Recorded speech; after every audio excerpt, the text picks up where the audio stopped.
I never, and I'm looking at, I didn't think what's behind me was even possible, let alone to do what we have done. I'm telling you, I'm almost speechless, which never happens. There's just everything is that we're going through right now. And again, it's been highs and lows, and we're still going through a lot of stuff and we're learning. But where we're at right now is in a business is where just a ginormous amount of people said would be an impossible position to be in our industry, because of the flaws that we see in our industry. And we've proven it wrong. We have it in writing now. Now it's the numbers are in. You can't lie. Numbers don't lie. You know, we've been able to do it. We've achieved the dream. Well, I know. Let's go back. Say, I think it was March of 2020, maybe end of February. For what the people in the back on today, or people going to listen later, don't know, is Clay and I have had conversations for years. Clay, I think when I met you, you called me about a spot welder, and Yep. and you were like, "Look, I heard a lot about you guys, but if it doesn't work, you're going to tell me and you're going to tell everybody else." Yeah, I mean, I remember you and I talking, and there was obviously there was a value to the social media side, and I told you, I said, well, one of the things for sure, no matter what, is if it's junk, I'm not going to lie. I mean, we're going to be honest and real. And you had the level of confidence. I mean, you jumped in the truck and drove down. I mean, literally. Then I think it was the next day. I have a Spineezy truck and trailer in my driveway. I'm going, the dude really did it. I remember the night before eating Chinese with my family. I will never forget. I'm at a Chinese buffet, and you and I are conversating back and forth, and you're calling and we're texting and I'm kind of like, man, this is really going to happen, I guess, what's going on? And then the next day you showing up in the morning, I'm like, this dude doesn't sleep. He's like me. Well, there is some work ethic over here, and actually on both sides, I guess. Yeah. I mean, we talk on the weekends to brainstorm.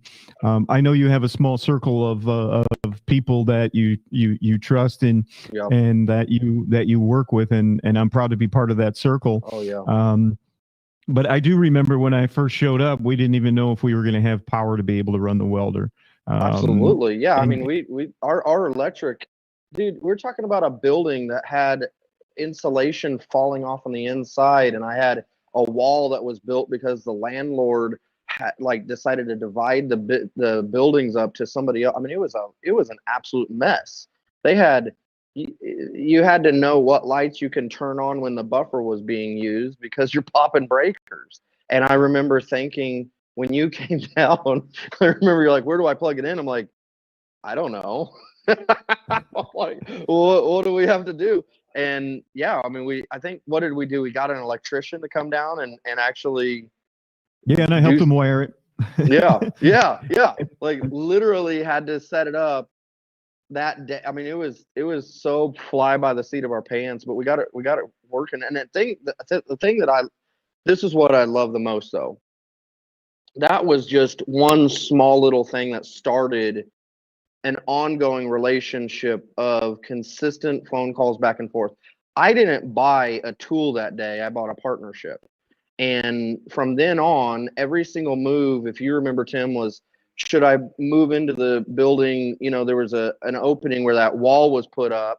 And I went, I don't know whether I should move. And man, I'm nervous. I've never made moves this big. And I remember you coaching me through the numbers and saying, well, let's sit down. And it was that day, it was a Saturday. We sat down, and I remember my yellow notebook, and I'm writing notes, and you're asking all these questions. And all of a sudden, you didn't give me yes or no answers. You gave me, well, if you can do X amount of cars, this is what makes sense here. If you could do X amount of cars, this is the growth here. And by the end of the conversation, you said, dude, you have to make this move.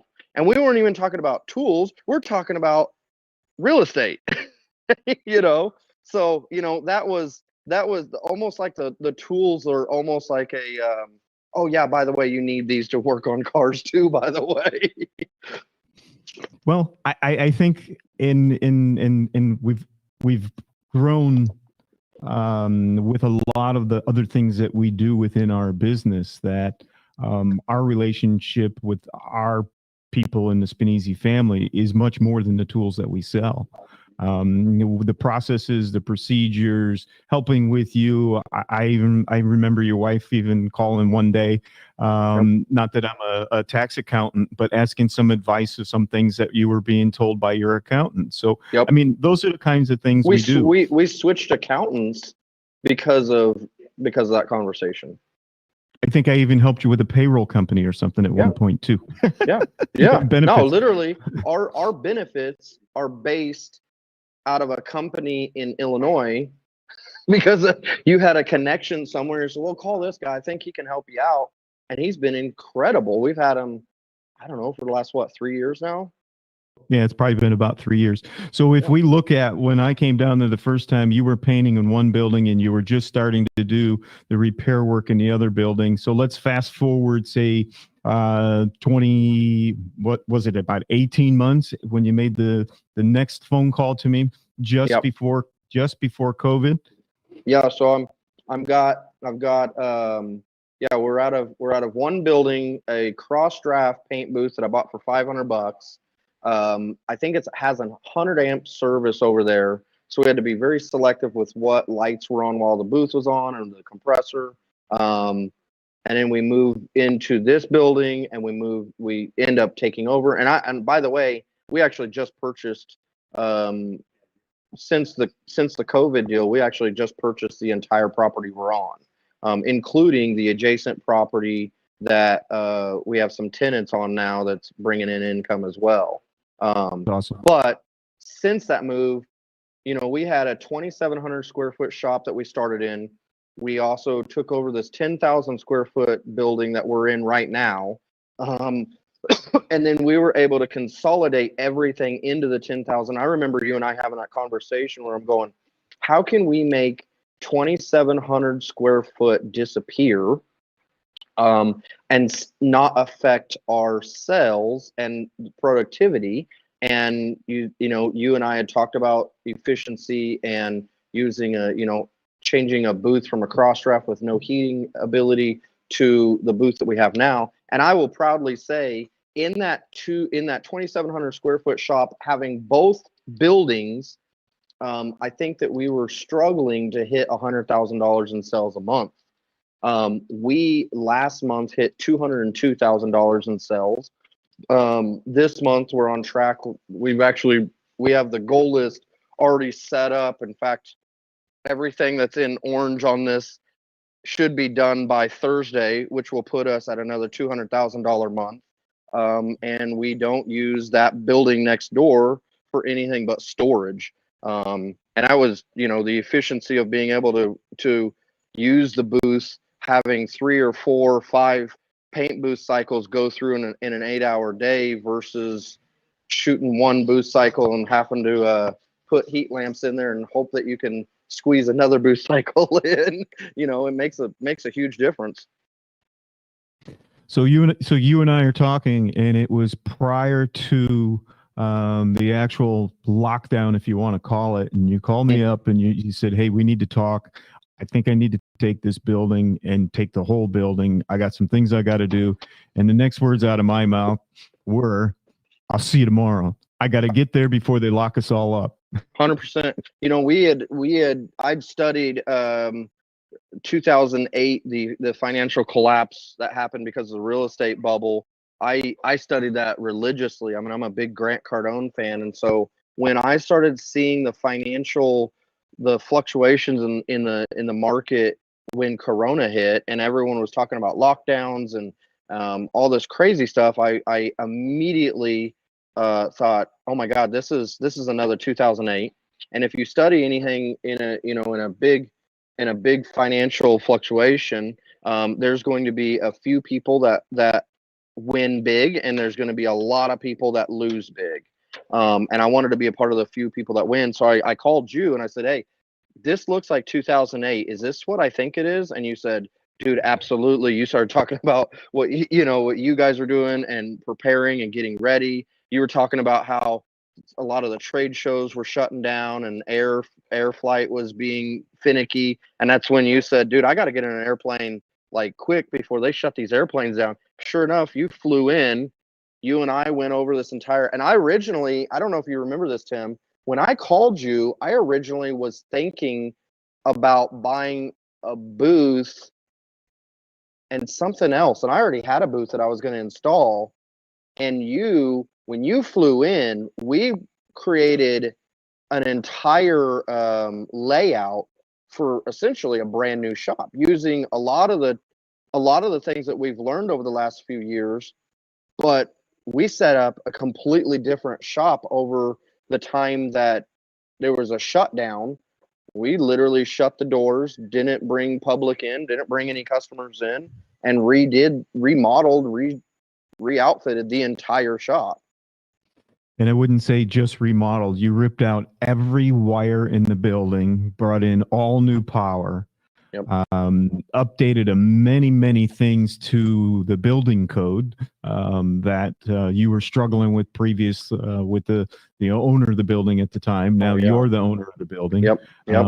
We look through, and it wasn't just me and you. Barbara was in on this too, because you guys are a team there. So, and then we sat down and looked at the numbers of what we could do, and then now that we know we're going to do this project, and a lot of it was construction, how do we get it done? Where do we get the funding besides the cash outlay that you had on the side? Yep. And also, we can't just pretty up a building and put some equipment in it. We got to have processes, we got to have procedures, we got to have a new outlook, a way of thinking. And then that brings us to your team. Yeah I mean, and I remember you and I, if I remember right, I was thinking that if we do all this, we could maybe hit $150,000 in sales, and that would be kind of the limit of what the building could hold. And I think you and I, after talking, you had said, I really think that you can push to $250,000 a month out of this place with the amount of stalls that you have, the booth you have, the everything that you have. And I got to be honest, we're hitting 200 the last 2 months. I'm making 3 more hires. One actually starts Monday. I've already hired an additional, we're up to 13, 14 employees now. We're going to probably end at about 16. And without a shadow of a doubt, I think we're going to be hitting that $250,000 without having any kind of an issue.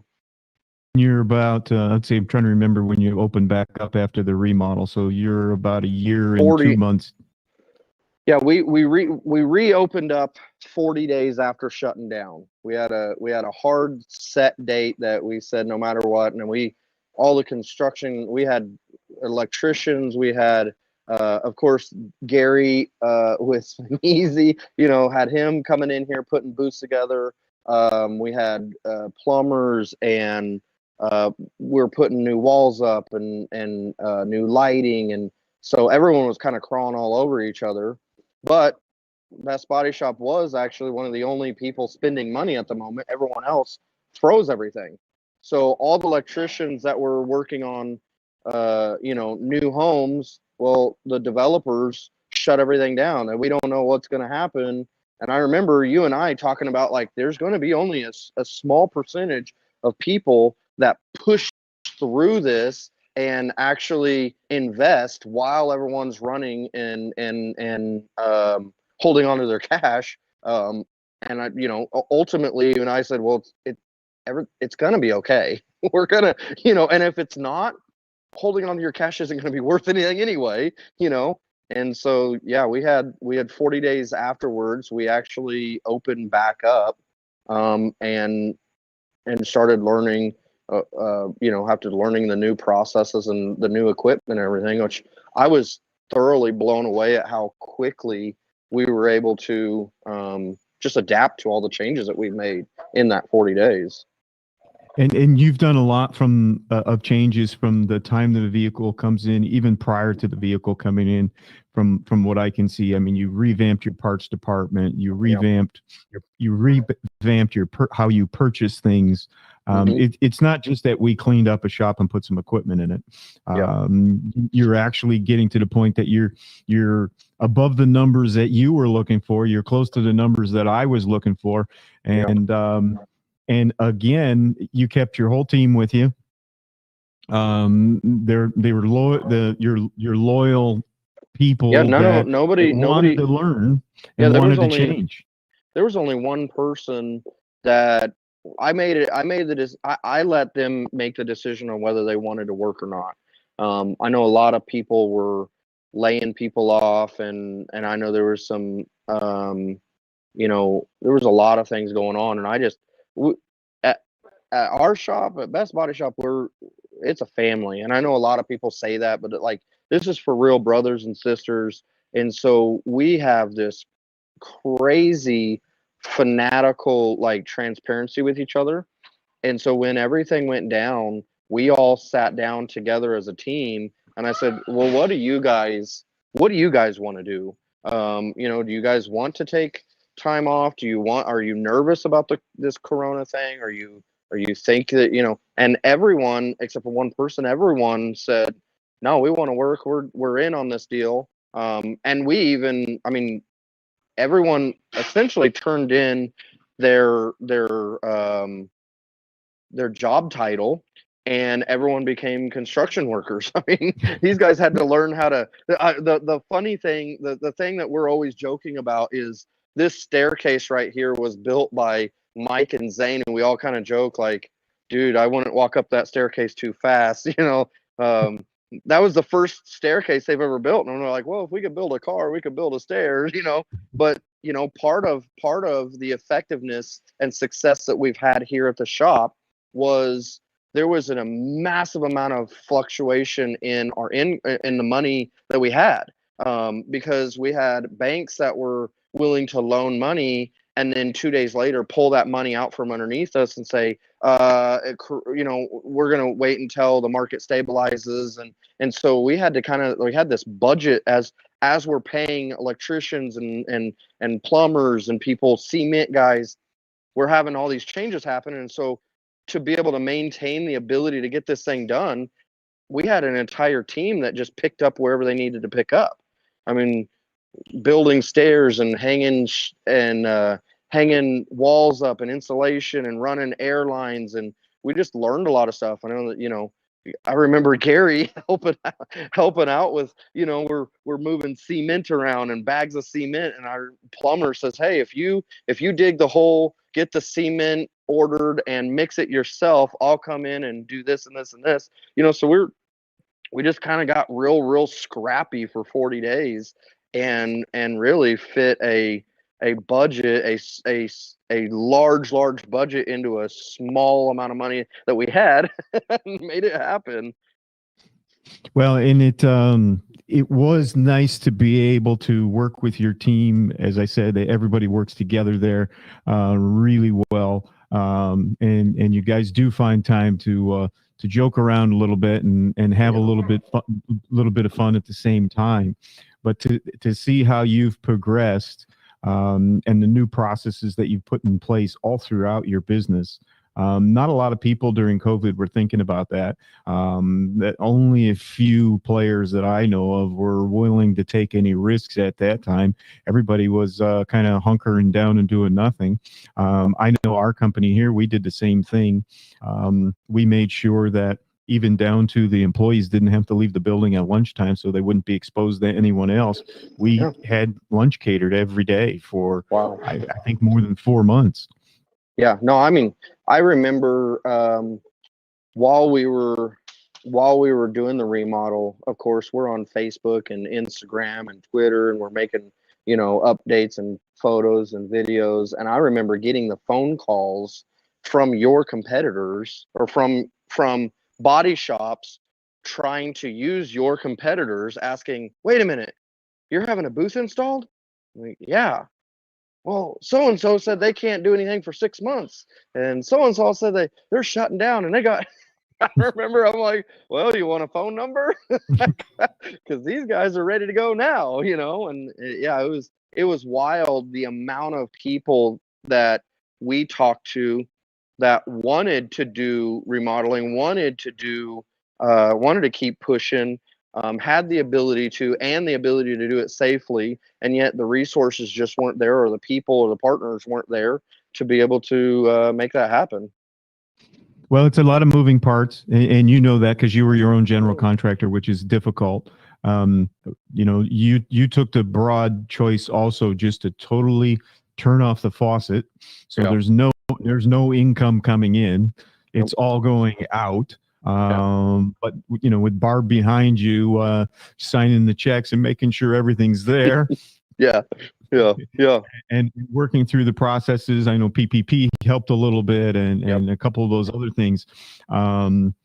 So here you are now, let's say 14, 16 months since then.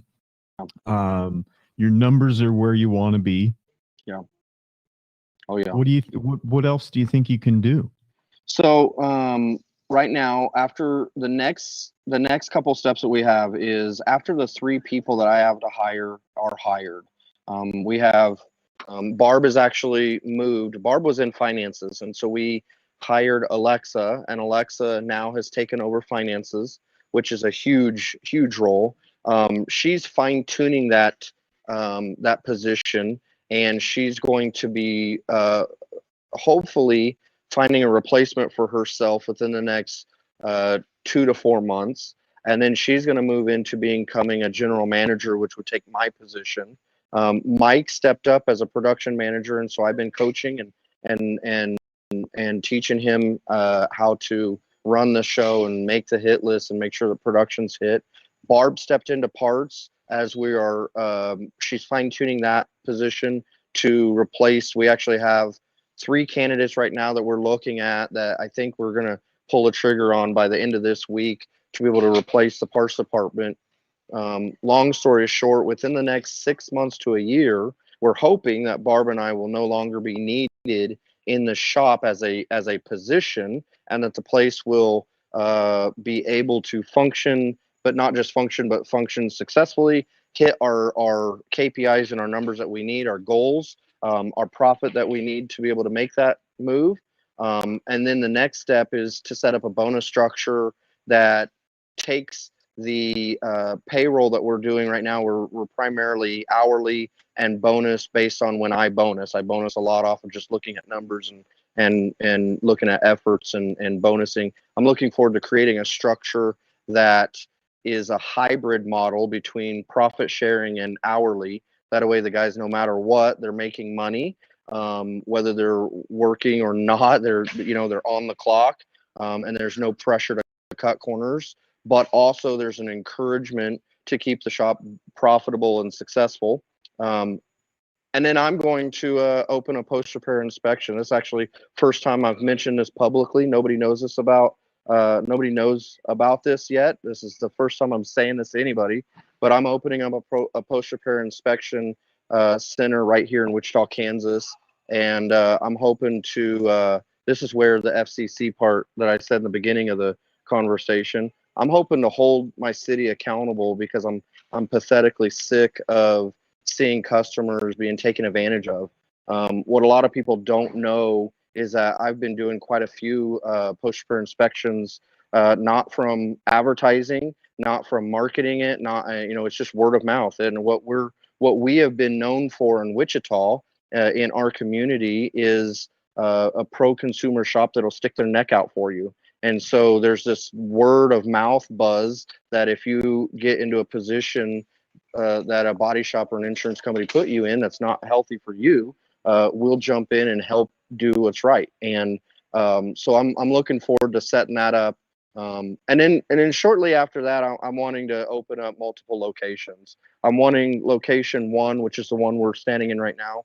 I'm wanting location one to really prove itself over a certain period of time. And then I want to go ahead and start stamping locations out. I'd like to see 6 locations over Wichita. So by the way, this is me telling you, Tim, I'm going to need 6 of those booths back there. But no, I mean the model that we have here works, and we will have a year's worth of data to prove that it works. And we have the SOPs and the training and the team, and we know what culture we are requiring here and what we want. And the team now, I mean, we've got to the point now where this team, I don't really need to make decisions about employees being hired or fired anymore. The team does it. When we had a kid recently that came in that just wasn't a good fit. I didn't have to say a single thing. I had 4 people individually talk to me, pull me into the office saying, "Hey, I don't know what to do here, but I do know that this is concerning and we really are protective over who we are and we don't want to change, and what you tolerate is what is going to take over. You become what you tolerate." And so yeah, I'm looking forward to the next few years. I think that the 6 locations are going to grow pretty damn quick. And I think it's going to be kind of one of those overnight. Oh wow, it's an overnight success. Forget the 18 years it took to build it. Well, and it's funny because you've shared your numbers with me, and we do every 3-4 months talk about your numbers and where they're going and your profit margins, and I do know there was a lot of months when you started out that there's barely any payroll for you and Barbara, and you squeak to get by with any which way possible to be able to able to become successful. It doesn't happen overnight. I mean, you're right. You're not going to flip a switch and it's all right there. I mean, you can have all the pieces to the puzzle, but you got to put it together and complete it. But the numbers that you've shown to me and the margins that are there, and there's nothing wrong with making a profit. I mean, you're in business to make money.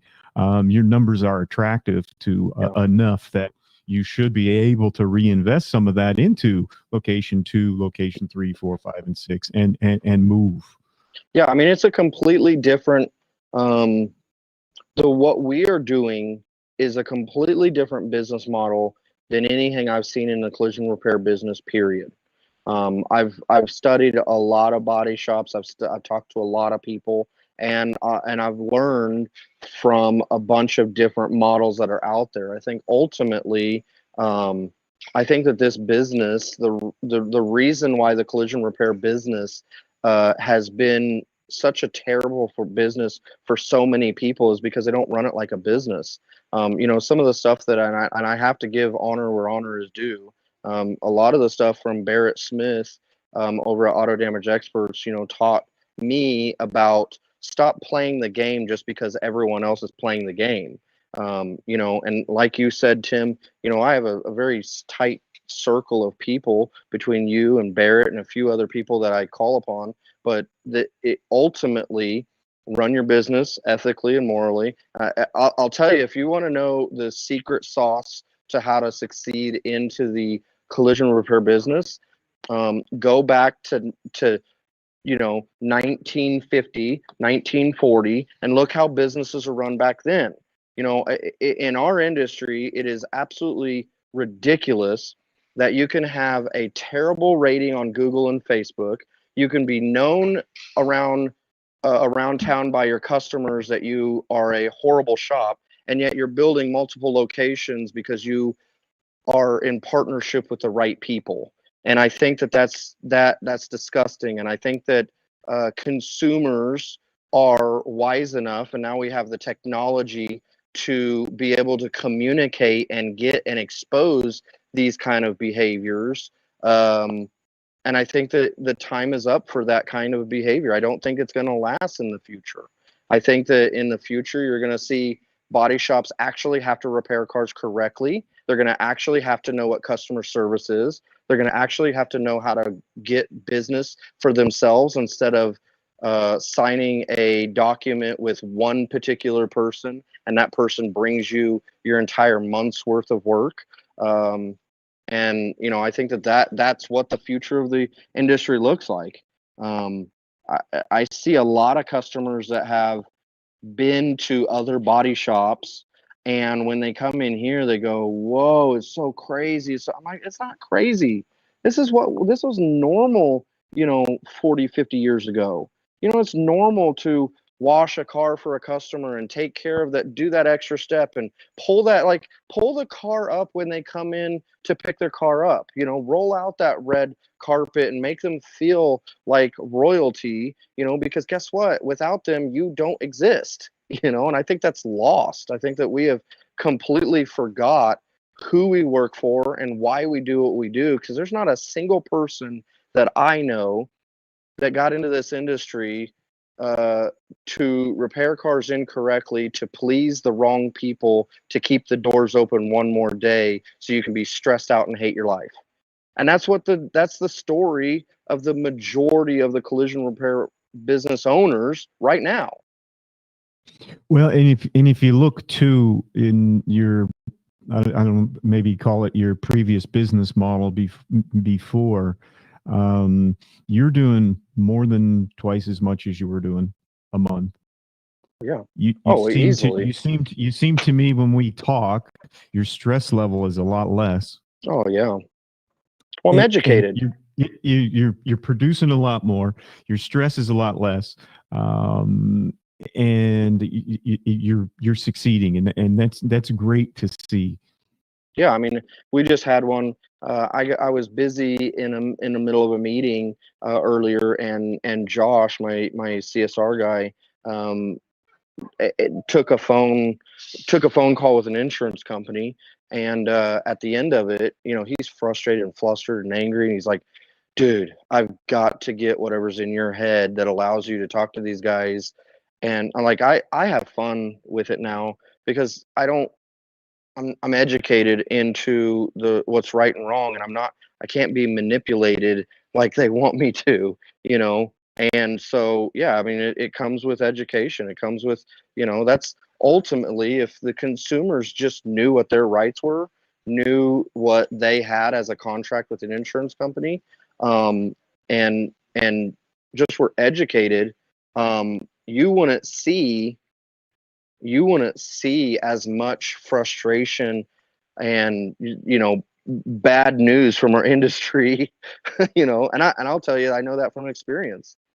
I just had one yesterday. A customer calls me and he's super frustrated and he has no idea, the insurance told me to do this and insurance, da, da, da. And all I did is spend about 10-15 minutes talking to him. I didn't tell him what to do. I just told him what the facts are. I'm not a lawyer. I'm not giving you legal advice.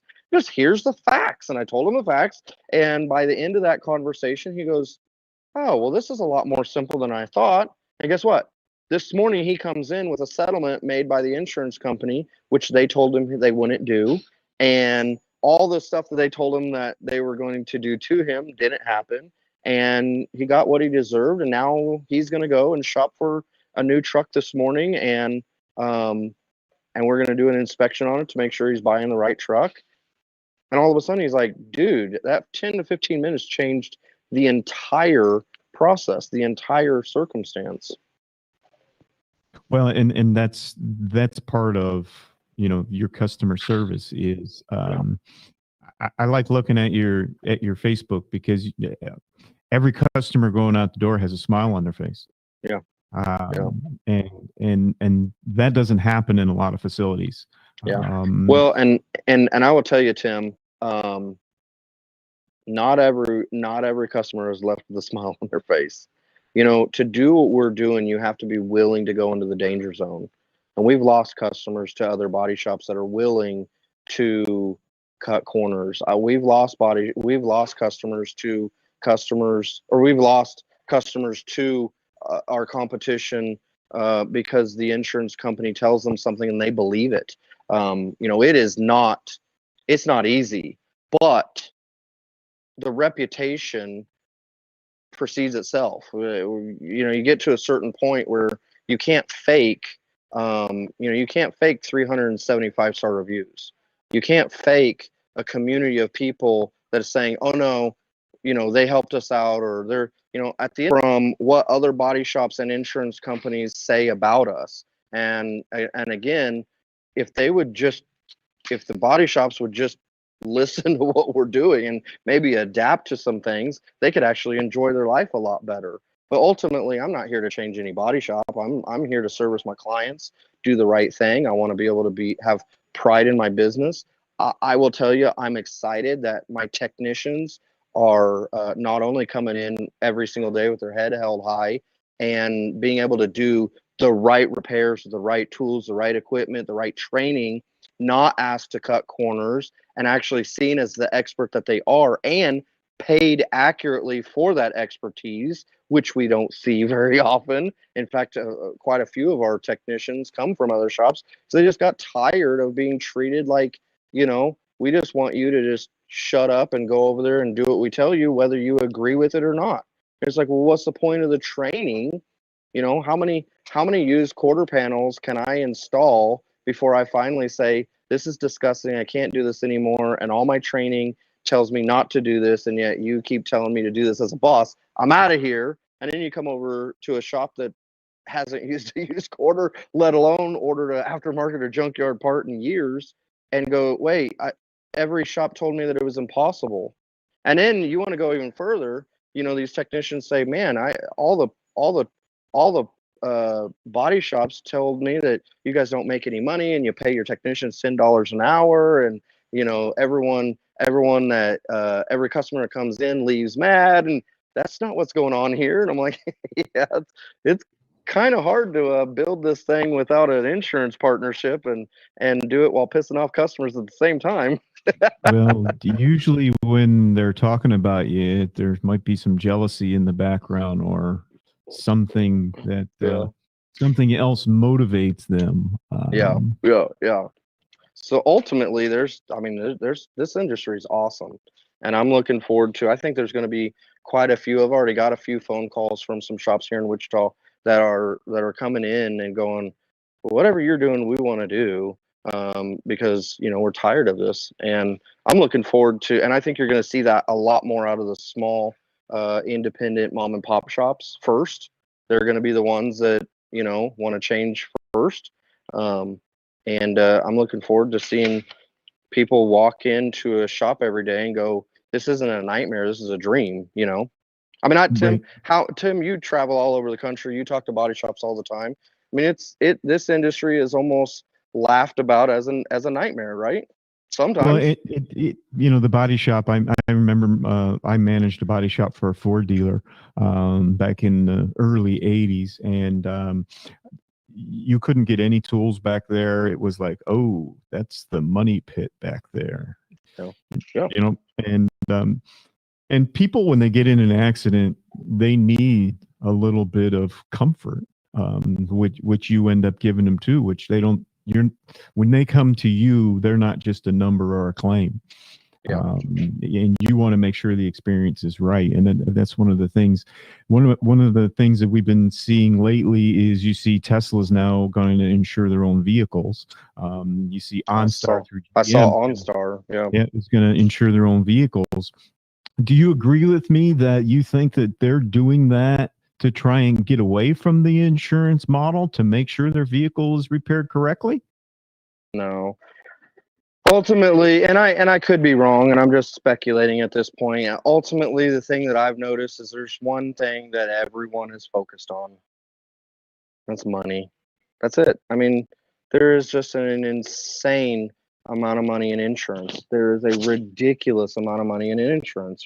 You're talking about, when State Farm has the ability to spend $1 billion a year in marketing, that's a pretty good idea. I mean, you're buying you can't, it's like you're running out of ideas. Like, okay, I'm going to buy the soccer league, and I'm going to buy the soccer stadium, and I'm going to buy all the cups, and you start running out of, there's just a lot of income. And of course, during COVID, we saw some of the lawsuits coming out, as far as the amount of the over, or what the courts are saying, or is an over amount of profit. It was, where it can become unethical. But no, ultimately, I think that everything is about money. I don't think that the art of doing the right thing for the right reason is very rare nowadays. Well, one of the things that I seen too was that, like with the OnStar, you get in an accident, the airbag goes off, they call you to see if you're okay. So Yeah, they're trying to take care of the customer, and then they I can say, hope "Well, so. we have this certified shop right around the corner here. Why don't we just pick your car up because we know the airbag went off? It's not safe to drive, and then we'll take you to this location." When you one of the questions that just came in, and we're getting to the point for questions anyway, so I'll just ask it. It says, "Do you feel you are helping move the industry in a direction to follow OEM guidelines in more than just the Wichita market?" And with your Facebook following, I'm sure you have a good answer for this one. Yeah, I mean, ultimately, I will tell you this: things have changed quite a bit for me mentally, um, and personally.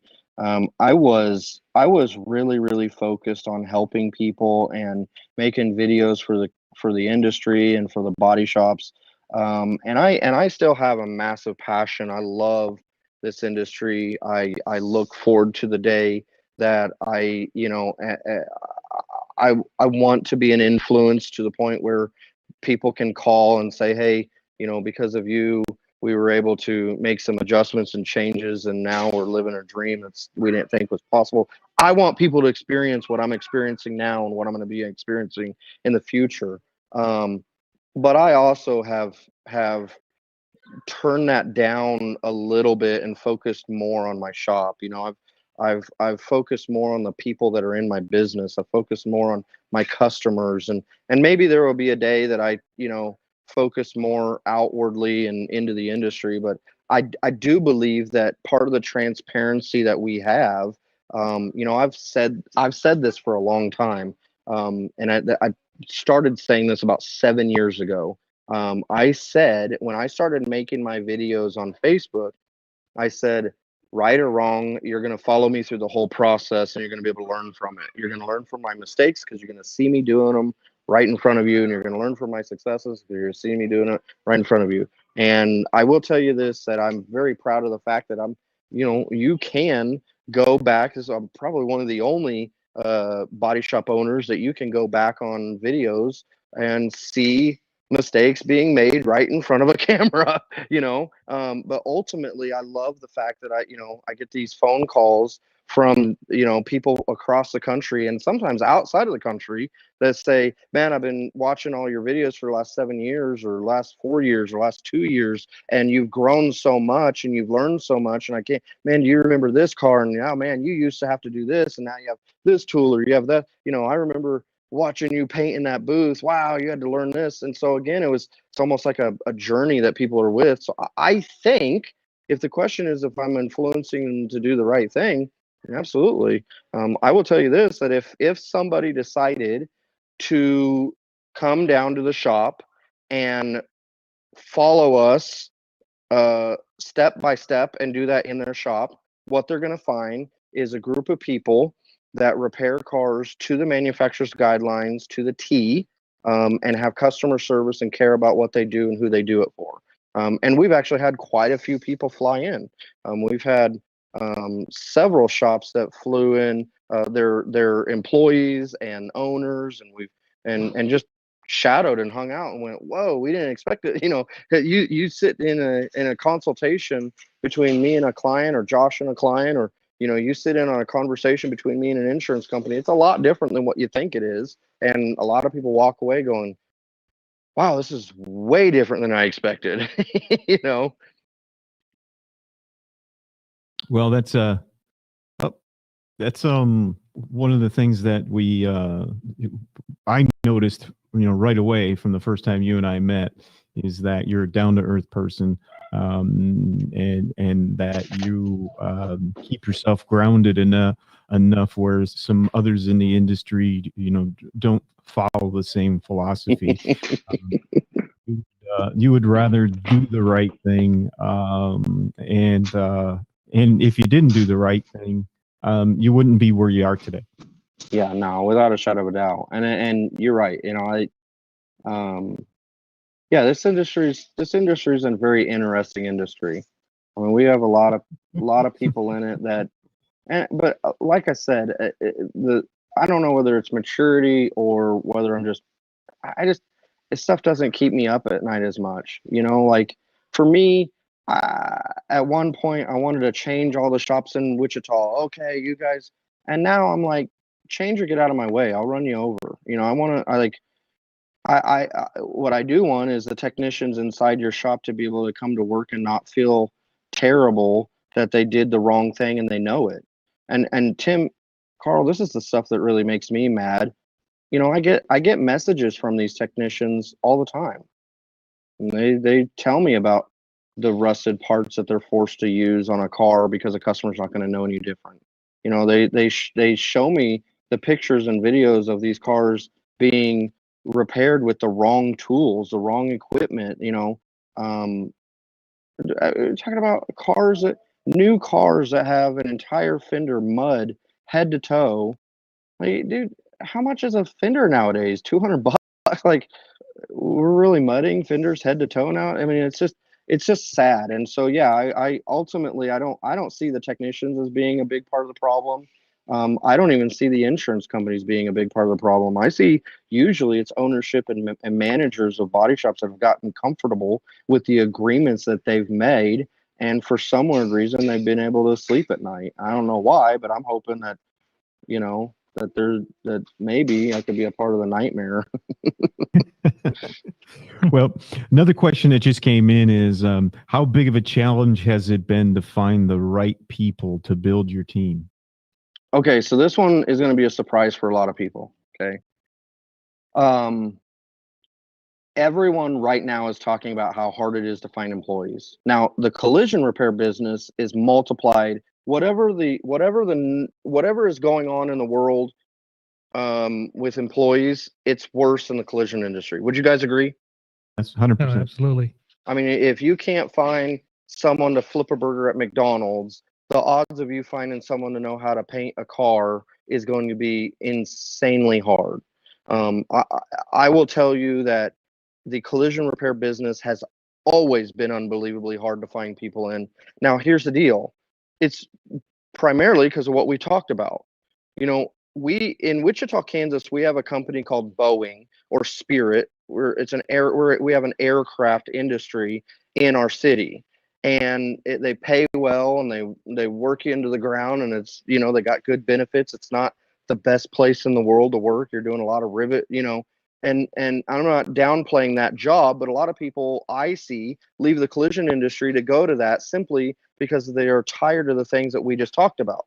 They're tired of putting the parts on incorrectly and not having pride and going home and having to tell their husband or wife that they're sick of doing the wrong thing. And again, that's where the messages come to me about look at this I'm having to do today. My boss sucks. I wish these guys would stand up like you do. And so again, it's tremendously hard in the collision repair business, period. Now, with us, it's actually been a lot easier than I expected. We get applications in all the time, and we actually have the ability to. We have right now. We have an application file that's called the wings. We put them in the wings. They're a great applicant. I think they would be a good fit for our culture. Looks like they have the skills and the willingness, and we have this thing called humble, hungry, smart that we learned from Patrick Lencioni in the 5 dysfunctions of a team. So we believe that they fit all of these. These guys have come in and had interviews with the entire team, and they worked with us, and yet we just don't have a place for that particular position right now, and so we put them in the wings. So I think that that's a rarity, and I don't think that you see that in the industry.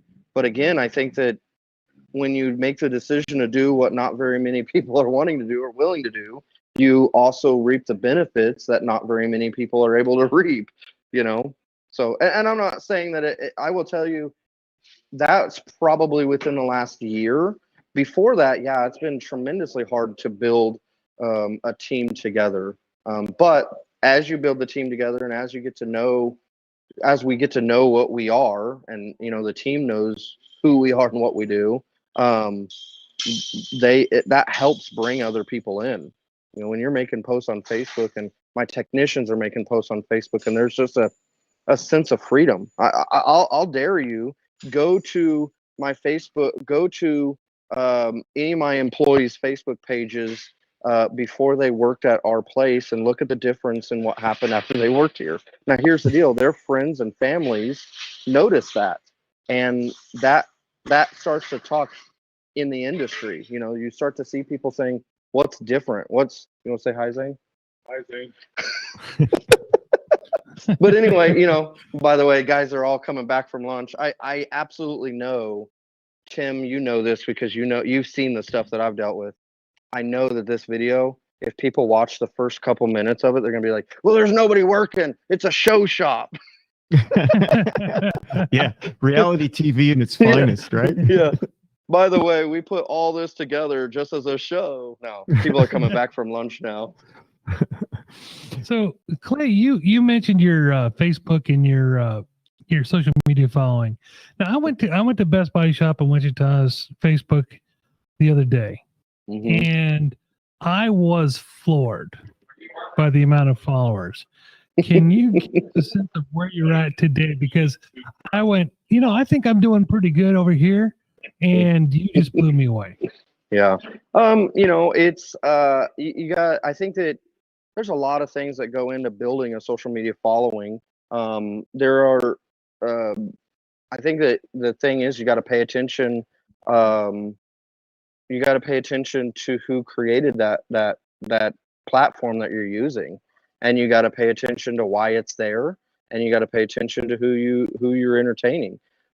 One of the best pieces of advice that I got when I was doing the social media stuff, when we very first started, is that you are now an entertainer. You're not a you have to actually, just like an actor showing up on set. He can't just be himself. He has to put on a show. So the challenge is social media doesn't work if you're fake. And so it's not just putting on a show and putting on a performance, but it's also being real, but paying attention to what people want. You know, there's a lot of people that I see that get on Facebook that whine and complain about their life, and the audience doesn't necessarily want to see that. And maybe that's okay for you if you're not trying to build an audience. For me in particular, I was using social media specifically for business. I'm not here building, you know, we have 340,000 followers. We did not put together that amount of followers because we are lonely and we needed friends. We put that together because we know beyond a shadow of a doubt that when an insurance company is telling you about how terrible we are, we need you to be able to look at hundreds of thousands of people saying the opposite. You know, ultimately, guess what? Best Body Shop doesn't have $1 billion in marketing to create certainty in a consumer to make a decision. But what we do have on our site is truth, and we doing the right thing, and it's a slow burn, and it takes a lot longer to build. But yeah, social media was a big part of that, and so we have we've actually talked to quite a few people about building their social media, and I always tell the same advice. I said, listen, take 100 posts, make 100 posts, and then pay attention to what was listened to and watched. Just audit it, and then figure out how to make sure that you are giving the audience what they want without changing who you are. Right. I mean, here's a good example. I know beyond a shadow of a doubt that when we paint a red car, it will get more followers, more watchers than if we paint a black car. I know that because I've studied every single red paint job versus every single black paint job when we go live in the booth. And so you just know that, well, man, you better not miss a red paint job. You know, now does that change who we are? No, but we paid attention that something in people like red paint. Okay, we'll give it to you. Well, and you don't end up with that many followers if you're doing the wrong thing, because if you're doing the wrong thing, they end up unliking your page or unfollowing you. That's pretty simple knowledge. So yeah. Well, if you go ahead, I have to commend everything that you've been able to accomplish. Especially as long as I've known you now, 4 or 5 years. I can't think back to the exactly when we started our relationship together, but it's been a fun one, and I'm sure it's going to continue. Listening to the plans you have, Yeah. So I just want to thank you very much for spending the last hour with us, and we'll have to do it again because this format that we put together here hasn't gone away. So maybe we'll get you into teaching a course with us. Yeah, dude, I'm in for anything. I appreciate you inviting me in here, and I'm humbled by you guys jumping in with me. And I want to thank you for being, for you and your company being a partner with us throughout this entire journey. You're right. It is. It has been a lot of fun, and it's going to continue to be fun. And I appreciate that you were the guy that I could call. And what we didn't talk about today is the times that I called crying because I didn't know whether it could last any longer. And I didn't know if this was really worth it and should I get the hell out. And you were one of those guys in my corner that said, keep your head on. You're doing the right thing. It'll pay off in the end. It just sucks right now. And so thank you. And thank you to Spineezy for being that partner that we needed to succeed. I appreciate it. We're going to get off now because we got to get ready for the next session. Our next session is going to be hiring the next generation of technicians with a roundtable, and we're going to be talking about Zillennials. Zillennials with Doug Irish from Fayetteville Technical College, Amber Ritter from the Collision Repair Education Foundation, and Corey Millar, lead recruitment consultant from Redbach. It's going to be an interesting panel. That's say the least. So thank you again, Clay. Go back to work. Thank you. See you guys. Take care. Thank you. And thank you very much. I'll see you. Yeah, the next session. Have a great day.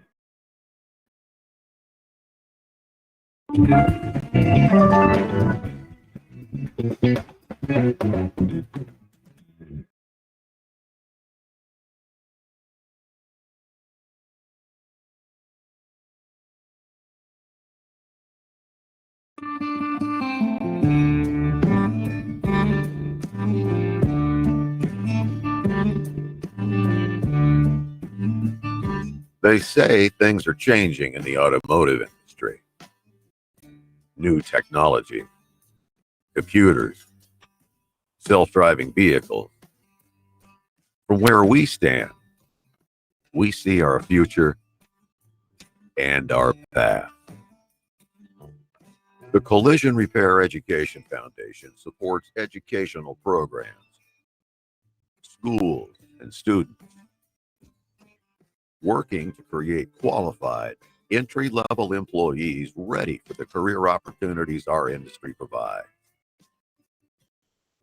But we can't do this mission without you. Each year, the foundation works to connect corporations and individuals to schools and students across this country.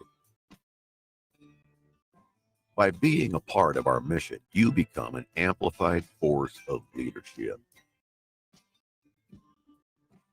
reaching students, instructors, and community businesses in every corner of the industry. From where we stand, together, we see our community evolving and supporting each other. We see connections being forged in fire and fostered with trust. Connections that live long past graduation day. Connections that form the foundation of our workforce and shape the future of collision repair. Your support not only provides the much-needed resources for instructional education, but builds local communities by facilitating a sustainable workforce. A workforce trained in tradition, but equipped for the future. Learn more about how you can impact the collision repair industry yesterday, today, and tomorrow.